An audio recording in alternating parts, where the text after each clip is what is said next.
for it. I am all for soulmates, and I do think they exist. I think I found my soulmate, and see, that is my barometer. Is that, do I have a soulmate? Yes, I do. So I do believe in it. My wife and I have been married 16 years, and she's the one, and I just got lucky. I met the right person.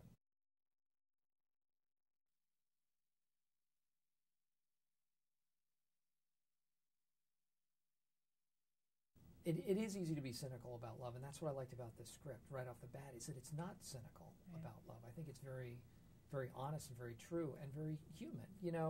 There's a lot of gray area in love, and there's no right or no wrong. It's just, that human experience.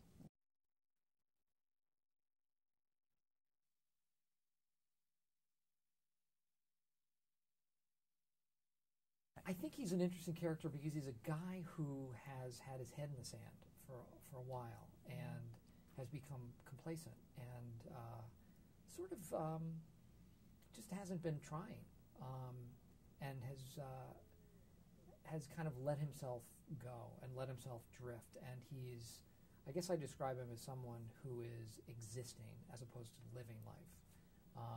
So that was intriguing to me, and he needs the rug pulled out from under him to figure out some changes he needs to make.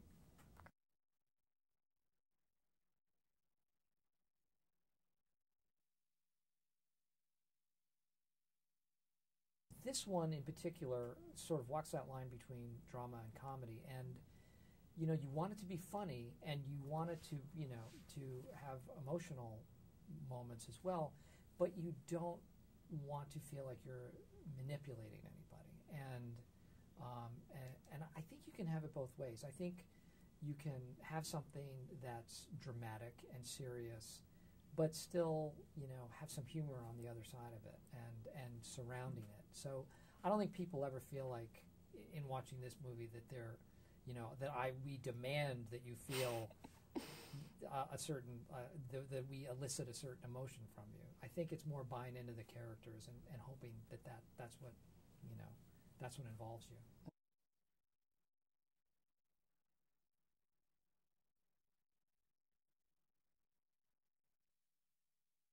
Sometimes you can look like you're having fun and it's just a bunch of really good actors not having fun. Right.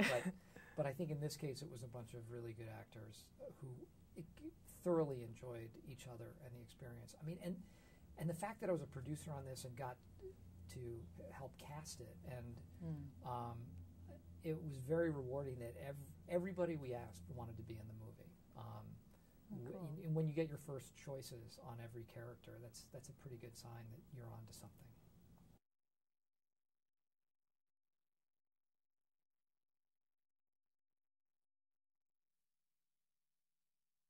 He's such a ladies' man, and his clothing is very cutting edge, and his character sort of ushers me through this makeover, and I go from baggy pleated khakis to very form-fitting suits and very nicely tailored clothes. And what's interesting, the clothes I think are sort of a metaphor to me, at least in terms of my character, that here's a guy who's let himself go and has not put any thought at all into his appearance or his clothes. And he gets all these new clothes in this makeover, and it doesn't change who he is, but it gets him to start thinking about his own self-esteem and what he's been missing in life.